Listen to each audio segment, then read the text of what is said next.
गया तो हुण फिर की करिए और डॉक्टर तेरी 8 साल हो गए इसे व्रत रखते हुए, कोई मंदिर मस्जिद पीर फकीर नहीं छोड़ा। भाई साहब मैं जरा पेशाब करने जा रहा हूँ, आप देखेंगे क्या?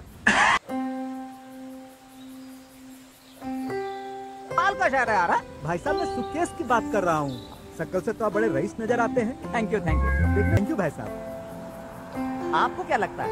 नमस्कार दोस्तों, एक बार फिर से आपका स्वागत है मेरे YouTube के चैनल ब्रजेश भंडारी में, और जिसमें हमारी सीरीज चल रही है एक और वार्तालाप। और एक और वार्तालाप में मेरा हर बार ये प्रयास होता है कि मैं आपको नए नए आर्टिस्टों से मिलाऊं, नई नई शख्सियत से मिलाऊं। और अब बात करते हैं आज के मेहमान। आज के हमारे मेहमान हैं शिवा कुमार। शिवा कुमार जी के बारे में आपको एक ये बात मैं बता दूं कि उन्होंने बॉलीवुड की 43 फिल्म्स की हैं, 20 से ज़्यादा टीवी सीरियल्स करे हैं और मोर देन 100 ब्रांड्स के 108 ऐड करे हैं और 125 प्रिंट शूट करे हैं। और मैं उनका अपने इस प्रोग्राम में स्वागत करता हूं। नमस्कार सर, आपका बहुत बहुत स्वागत है मेरे इस प्रोग्राम में। नमस्कार और सभी दर्शकों को भी मेरा नमस्कार स्वीकार करें। सर हम सबसे पहले तो कांग्रेचुलेशन कि आपने 100 सेंचुरी पूरी कर ली, अपनी ब्रांड्स के जो ऐड हैं उनकी सेंचुरी पूरी कर ली। 100 ब्रांड का ऐड करना कोई कम बात नहीं होता, बहुत बड़ी अचीवमेंट है। तो सर आपने लास्ट ऐड जो करा है वो क्या करा है, वो अगर आप हमारे दर्शकों को बताएं तो। एक्चुअल में जब लास्ट ऐड थी तो मुझे मालूम नहीं था कि वो ऐड है। उन्होंने बोला उनके साथ मैंने ऑलरेडी पहले काम किया हुआ था, तो उन्होंने बोला शूट है तो आप आ जाइए। वहाँ आया तो मैंने सोचा शायद कोई टेलीफिल्म है या कुछ होगा। तो वहाँ जाके जब पता चला कि ये ऐड है तो मैं एकदम हो गया, क्योंकि मैं 99 पे बड़े दिनों से अटका हुआ था और 99 से 100 नहीं हो रही थी। अगर वो मुझे पहले ही मालूम होता कि ऐड है तो मैं पहले से खुश और ज़्यादा हो जाता। बट वहाँ पे जो सरप्राइजिंगली मेरे को इसका पता चला कि ये ऐड है, तो बस फिर उसके बाद पार्टी हो गई, मिठाइयाँ बांटी गई वहीं पर ही कि भाई 100 ब्रांड्स हो गए मेरे, विद योर ब्लेसिंग्स, और आगे भी ब्लेस रखना सर। सर यहाँ पे मैं आपसे एक चीज़ ये जानना चाहूँगा कि जैसे हमारी जो भी हमारी जर्नी स्टार्ट होती है, हमारी लाइफ की जर्नी स्टार्ट होती है, तो कहीं ना कहीं से उसका रुझान होता है, कोई ना कोई इंटरेस्ट आता है। तो आपकी लाइफ में ये पॉइंट कहाँ से कब आया कि जब आपको एक्टिंग की तरफ रुझान हुआ? तो ये तो बचपन से ही जिसे कहते हैं ना कीड़ा था। बचपन में स्कूल टाइम से बड़ा शौक था कि मैं भी एक्टर बनूं। बड़ी जैसे पहले ज़माने में ना अखबारों में आती थी ऐड के जी एक्टर रिक्वायर, तो वहाँ पे हम डाल देते होते थे पोस्ट। एक दो बारी सेलेक्ट भी हुआ बट गया नहीं मैं मुंबई में।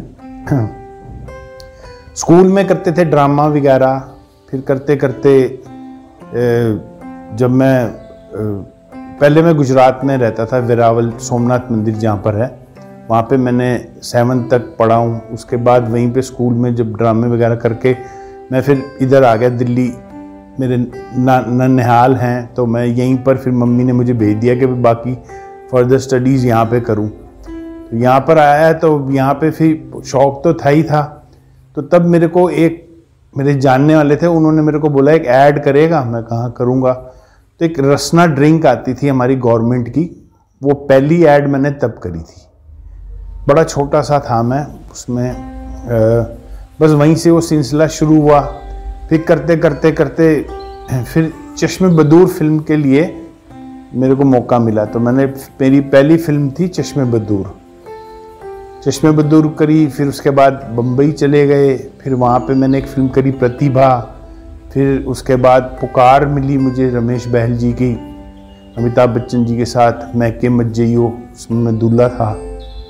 उसके बाद फिर थोड़ा सा वो स्पैन सा रहा, फिर मैंने इंडस्ट्री छोड़ दी। सर जैसे आपने बताया कि आपने इंडस्ट्री छोड़ दी थी, आपने जैसे इतनी छोटी सी उम्र में पहले रसना का ऐड करा, फिर फिल्म करी चश्मे बदूर जो बहुत अच्छी फिल्म थी, मैंने देखी भी है, और पुकार इतनी बड़ी अमिताभ बच्चन जी के साथ इतना बड़ा काम करा, मल्टी स्टार फिल्म थी, और अमिताभ बच्चन की थी, और रणबीर कपूर के ताऊ जी जो है, नहीं रणधीर कपूर, रणबीर के ताऊ जी, राइट। तो वो मतलब इतने बड़े लोगों के साथ आप काम कर रहे थे, और उसके बाद आप कह रहे हैं कि आपने इंडस्ट्री छोड़ दी। तो उसके पीछे क्या फैमिली का कोई वो था, प्रेशर था, या फिर जब आप ये सब काम कर रहे थे तो फैमिली वालों का क्या रिएक्शन होता था? एक्चुअल में मम्मी हैं थे मेरे, क्योंकि फादर की मैं बहुत छोटी उम्र में मैं था, 1.25 साल के, जब डैडी की डेथ हो गई। तो मम्मी का लाडला था, मम्मी बॉय हूँ मैं, तो ऐसा कभी उसमें वो रहा नहीं, मतलब कभी भी घर से प्रेशर नहीं रहा। उन्होंने जो बेटा मन में आए वो करो। उसके बाद जीवन में जब मैंने लाइफ अपनी स्टार्ट भी करी है तो बिजनेस में मैं फेलियर ही रहा हूँ, तो क्योंकि सच बोलना ना यहाँ बिजनेस में नहीं चलता, तो इसलिए फिर वो रहा। तो घर वालों का कभी कोई प्रेशर नहीं रहा। बट हाँ, ये जो उसके पीछे छोड़ने का फिर क्या रीजन था, फिर जो आप कह रहे हैं इंडस्ट्री छोड़ दी? अब वो मैं बोलूँगा तो यार फिर वो सब सोचेंगे ये अपना विनोद खन्ना बन रहा है। एक्चुअल में मन हट गया था उसके बाद, मगर ऐसा मन हटा था बट कीड़ा नहीं खत्म हुआ था। तो वो फिर करते करते फिर 98 से टॉक शो वगैरह में जाना शुरू हुआ। वो फिर थोड़ी बली वो बढ़ती गई, फिर बिजनेस में फेलियर रहा। तो फिर 2003-04 से मैं फिर टोटली डेडिकेटेड सीरियसली इसी में हुआ। उसके बाद की सारी जर्नी आपके सामने मेरी। सर, ये तो आपने बताया जैसे कि आपने फिर अपना बिजनेस करा, बिजनेस में नहीं सक्सेसफुल हो पाए, ये तो लक की बात भी होती है और थोड़ा सा डेस्टिनी जिसे बोलते हैं वो चीज़ भी है। डेस्टिनी नहीं, बेसिकली उसमें झूठ बोलना बहुत जरूरी होता है और मुझसे नहीं बोला जाता। मतलब वही चीज़ है जो भी आप थोड़ी सी अपने में कमी है, किसी पे कोई ब्लेम नहीं है वो। अच्छा, तो जैसे 15 साल मतलब 14-15 साल आप एक्टिंग से दूर रहे और अभिनय से दूर रहे, तो उसके बाद जब आपने 15 साल के बाद जब अभिनय करना शुरू किया तो वो शुरुआत कैसे हुई दोबारा से और क्या क्या आपको कठिनाइयाँ आई? एक्चुअल में तो 14-15 साल जो भी थे, उसके बाद एक तरीके से नई स्टार्ट ही हुई ना पूरी। तो बट ये था कि हाँ थोड़ा बेनिफिट मिला जी, मैंने उस फिल्म में काम किया था, उस फिल्म में काम किया था।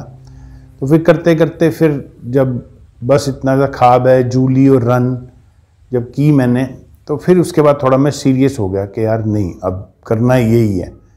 तो फिर उसके बाद करते करते ये जर्नी थी, यहाँ तक पहुँचा हूँ। आप सबका आशीर्वाद है, आगे भी बनाए रखना, बस यही दुआ करना मेरे लिए, यही रिक्वेस्ट है आपसे भी। सर, ये तो आपने बहुत सही बात करी कि अब एक बार दोबारा से अगर आपने अपनी नई पारी शुरुआत करी और आपको काम मिलता चला गया, काम आप करते रहे और आपने फिर काफ़ी सारा काम किया और अभी भी कर रहे हैं। पर यहाँ पे मैं आपसे एक चीज़ ये पूछूंगा कि जैसे हम जब भी कोई नॉर्मल जॉब करते हैं या नॉर्मल लाइफ में होते हैं तो हमारा मतलब एक रूटीन होता है कि हमारे को एक फाइनेंशियल सपोर्ट होता है। बट आप जो काम कर रहे हो, इंडस्ट्री में काम कर रहे हो या एक्टिंग कर रहे हो या ऐड कर रहे हो, जो भी कर रहे हो, तो इसकी कोई सर्टन तो होता नहीं है। कभी अगर मिल गया तो मिला, नहीं तो फिर 15 दिन नहीं मिला, 20 दिन नहीं मिला, 1 महीने मिला, 2 महीने नहीं मिला। तो उस समय में आप अपना जैसे जो आपको फाइनेंशियल प्रॉब्लम भी होती होंगी, मतलब वो चीज़ आपने कैसे फेस करी? बस ट्रूली तो ये है कि ये ऊपर वाले की मेहर है कि घर वालों का इतना था जो कभी मैंने फाइनेंशियल प्रॉब्लम नहीं देखी। बट हाँ, मेरी मदर की डेथ के बाद थोड़ा सा, क्योंकि मुझे ही सब कुछ करना था क्योंकि I am the only son, तो जो मुझे वो देख के मतलब उस टाइम जो स्ट्रगल मुझे करनी पड़ी है वो वही करिए, क्योंकि कैसे करते हैं, क्या करते हैं, पैसा कभी कमी देखी नहीं थी, मम्मी से ही हमेशा लेते रहे थे। तो भाई ये है कि हाँ थोड़ा सा वो हुआ, बट हाँ मैं एडजस्ट होने में थोड़ा मतलब ये लगा होगा ना कि जैसे आप सारे काम तो पहले मदर ही करते, मम्मी पैसे वैसे तो जितने भी चाहिए मम्मी से मिल ही जाते थे। और आज भी जो कुछ भी है उन्हीं का ही दिया हुआ है, क्योंकि अभी भी जैसे कोरोना काल के अंदर 1.5-2 साल बहुत टाइट अप रहा है सबका। बट ये है कि हाँ ऊपर वाले की मेहर है कि खाने के वांदे नहीं हुए। बट बड़े बड़े एक्टर्स, बड़े बड़े सब कई लोगों को मतलब जो हमसे बन पाया हमने किया भी है, बट हाँ बहुत लोगों के बहुत बुरा हाल हुआ है। बट ये एक मैं आपसे कहूंगा कि जीवन में इस लाइन के अंदर बैकअप होना बहुत जरूरी है। यहाँ तो आपके बहुत सारे बैंक बैलेंस हैं तो चलो कर रहे हो ठीक है, बट कुछ ना कुछ करना चाहिए। पढ़ाई जरूरी है, आपका कोई बिजनेस होना जरूरी है, क्योंकि अगर बैकअप नहीं होगा तो बहुत दिक्कत हुई। क्योंकि अभी ये कोविड के अंदर आपको सच्चाई जीवन की दिख गई है कि कोई नहीं अपना है। इवन जैसे पता सुनने में पेपर्स में न्यूज में आया कि अपने पेरेंट्स को अगले आग तक को छोड़ो देखने तक नहीं लोग कहीं गए। तो बस this has showed you the सच्चाई ऑफ द लाइफ। तो बस यही भोलेनाथ की कृपा है कि ठीक ठाक है हम, जबकि ये जैसे कई लोग बोलते हैं कि जी कुछ नहीं होता, this is wrong, this was a very severe बीमारी थी जो भगवान भोलेनाथ की कृपा से इस दुनिया से हट जाए, जल्दी चली जाए, और भी जो थोड़ी बड़ी बच्ची है तो, बट फाइनेंशियली जो है साउंड होना चाहिए, होना चाहिए या, क्योंकि ये ग्लैमर है ना, ग्लैमर वर्ल्ड है, इसमें सबको लगता है अरे मैं जाऊंगा स्टार बन जाऊंगा, ये हो जाएगा, मगर होता किस्मत से 95% इसमें लक चाहिए। अभी भी मैंने जो इतना सारा काम किया हुआ है, सारी दुनिया, मतलब मेरी जो वेबसाइट है shiva7.com, आप उस पर सारा कुछ देख सकते हो नियरली, मगर ट्रू ये है कि अभी भी मेरी वो रिकॉग्नाइजेशन नहीं है। अगर मैं जैसे जाता हूं ना तो लोग बोलते हैं अरे सर आपको कहीं देखा हुआ है, बट वो रिकॉग्नाइज शिवा है, नॉट दैट वे। मतलब इतने जो इस इंडस्ट्री में जुड़े हुए हैं उन लोगों के सबके आशीर्वाद से, मतलब कई बारी ऑनर करते हैं, अवार्ड्स देते हैं, वो सब बिकॉज वो इंडस्ट्री में है तो उनको मालूम है कि ये कौन है। कॉमन मैन ये बोलता है कि सर आपको कहीं देखा हुआ है, बट वो नाम से नहीं रिकॉग्नाइज करता। अच्छा, यहाँ मैं आपसे पूछूंगा, जैसे आपने इतना सारा काम करा है, कोई ऐसा रोल या कोई ऐसा सीन या कोई ऐसा रोल हो जो आपको बहुत फेवरेट हो और आपको लगता हो कि हाँ ये मैंने बहुत अच्छा करा है, बहुत ही नहीं, वैसे देखो जो भी मैंने किया मैंने अपने सिंसेरिटी से सारा किया, मेरे सारे ही अच्छे रोल हैं, ये नहीं है, बट हाँ मेरे को ज्यादा माइलेज जो मिली है, एक तो रन से मिली थी, भाई साहब मैं पेशाब करने जा रहा हूँ, आप देखेंगे क्या, विजय राज जी के साथ एक वो है। Second was this Vicky donor, because opening film start मुझसे होती है तो सुजीत दा का बहुत आशीर्वाद रहा है। मतलब ऐसे ये दिस वर द प्लेटफॉर्म्स जहां पर मतलब थोड़ा सा आपको माइलेज मिली है। बैंड बाजा बारात में था मेरे उस टाइम पे, उसके अंदर मेरा 5 डायलॉग थे तो कट के 2 रह गए थे, तो मगर मैं हैंडल वो सेंटर में खड़ा था और शॉट वो हैंडल पे था, तो मैं वो पूरा टाइम स्क्रीन पे रहा, तो बड़े रिकॉग्नाइजेशन मिला। मतलब जो मुझे जानते हैं वो तो बोल ही रहे थे कि तुमने किया है, बट वो उस तरह से है। जब भी कट जाता है ना रोल तो थोड़ा दुख होता है, मगर ठीक है, इट्स ऑल देयर रिक्वायरमेंट। ये नहीं है कि मेरे लिए फिल्म बन रही है, अगर मैं करेक्टर में फिट नहीं बैठता, मैं पहले ही बोल देता हूं कि सर अगर मैं नहीं फिट बैठ रहा प्लीज आप रिप्लेस कर लो, क्योंकि किसी का नुकसान हो, किसी के टाइम वेस्ट हो, इट्स नॉट, वो एक प्रोफेशनली नहीं होता। और मैं जरा दिल इमोशनल टाइप का बंदा हूं, दिल से काम करता हूं, नहीं तो मना कर देता हूं मैं। अच्छा, यहाँ पे मैं आपसे पूछूंगा, जैसे आप इतना आपने फिल्मों में काम करा है, सीरियल्स करे हैं, ऐड करी है, प्रिंट ऐड करी है, तो मतलब ऐसा कोई रोल हो जो आप चाहते हो, सोचते हो, मतलब जैसा आपने देखा हो कि यार ये मैं करता तो मैं इसे अच्छा कर लेता, या मतलब मैं एक चाह होती है ना कि यार ये रोल मैं करता तो बहुत अच्छा होता है, मतलब एक अंदर की चाह होती है, कोई ऐसा रोल आपके दिमाग में है? सर ऐसा है कि ये तो किस्मत का खेल है, कब कौन से रोल से आप क्लिक हो जाओ मालूम नहीं चले, पता नहीं चलेगा आपको। तो जैसे मैंने जो भी रोल किए हैं, मतलब वो अनफॉरगेटेबल रोल्स हैं। जैसे अगर आप रन देखो तो वो जैसे दिल्ली एंड होता है तो उसका पहला बैग पार होता है, तो वो हर आदमी ने अगर फिल्म देखी तो वो रोल याद है। जूली में मैंने पॉलिटिशियन का रोल करा था, तो नेहा का जो स्टेब्लिश हुई थी नेहा धूपिया जी उसके अंदर, तो वो वाला सीन था। तो ऐसे कई जो करे हैं वो मार्केबल है, मतलब ऐसा नहीं कि नहीं मैंने किए। अभी पीछे मेरी 2 फिल्में बड़ी अच्छी रिलीज हुई थी, तो एक्चुअल में वो रिलीजिंग टाइम पर एक वो नोटबंदी हो गई थी, तो उस वजह से थोड़ा वो रहा। फिल्म का नाम था 30 मिनट्स, बहुत अच्छी फिल्म थी वो। फिर एक अभी ये कोविड से पहले फिल्म हुई थी ये साली आशिकी, उसमें मतलब like nearly 7 to 8 to 9 stars सबने उसको दिए हैं, बट वो कोविड का सीन था, तो you know luck counts a lot. Sir मैं आपसे यहाँ पर ये सवाल पूछूंगा कि जैसे आपने फिल्में भी करी हैं, सीरियल भी करे हैं, और ऐड भी करे हैं, और प्रिंट ऐड भी करे हैं, तो इन सब में डिफरेंस क्या होता है? और या मतलब जैसे एक अलग मोड होता है ना तीनों चारों का, तो आप उसको समन्वय कैसे करते हैं इस चीज का? बस एक्चुअली में फिल्म जब करते हो तो फिल्म बड़ी पर्दे पे आती है, तो आपको नियरली फुल लेंथ या हाफ लेंथ लेंगे, ठीक है। जब आप टीवी कर रहे हो तो वो आपको इतना लेंगे क्योंकि आप इतने से पर्दे पे आ गए हो, हाँ, और जब अपना एड फिल्म कर रहे हो तो मेनली आपके एक्सप्रेशंस होते हैं, आपको इतने में ही सब कुछ बताना है कि आप क्या चाह रहे हो क्या नहीं। और जो स्टिल एड है वो ऐसे है, मतलब आपको फेस के एक्सप्रेशंस के ऊपर ही स्टिल एड का होता है, तो वो उसमें रुकना पड़ता है, इसमें आप रुक नहीं रहे हो। बस ये है, एक वो है कि आप ये सोच लो कि अगर आप बड़े स्क्रीन पे हो तो आप वो होगा, अगर आप उसको भी अगर आप इतना टाइट लोगे तो इतने बड़े स्क्रीन पर टाइट नहीं आएगा, वो आप दूर से लोगे ताकि आप उसमें ठीक से लगो लेवल पे। जब टीवी पे आओगे तो आपका टाइट आ जाएगा क्योंकि आप इतने ही चाहिए हमें। और इस तरह से ये इसमें चारों में फर्क है। तो सर जैसे आपको इतना सारा एक्सपीरियंस है तो आपका भी कोई ना कोई आइडल रहा होगा या कोई ना कोई आपका फेवरेट रहा होगा, तो हर किसी का कोई ना कोई फेवरेट होता है कि भाई ये मेरा सर वैसे बेसिकली सारे फेवरेट है। धर्मपाल जी मेरे हैं फेवरेट, अमिताभ जी फेवरेट है, अपना राजेश खन्ना जी फेवरेट है, संजीव कुमार जी से बहुत सीखने को मिलता है।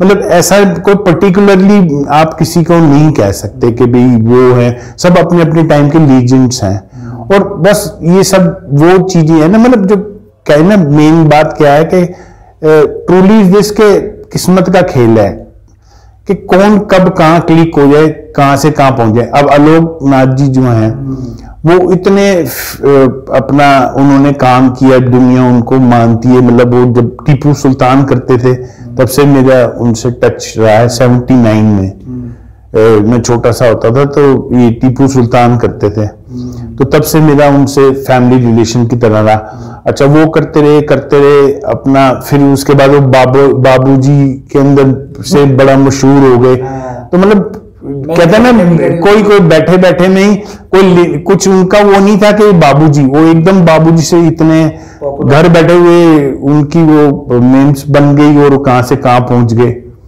तो ये this is all luck boss, इसमें किसी का कोई पर्टिकुलर नहीं होता कि वो है।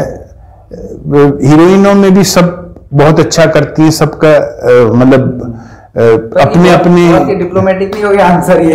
नहीं डिप्लोमेटिक नहीं, ट्रू इज दिस, सच्चाई यही है।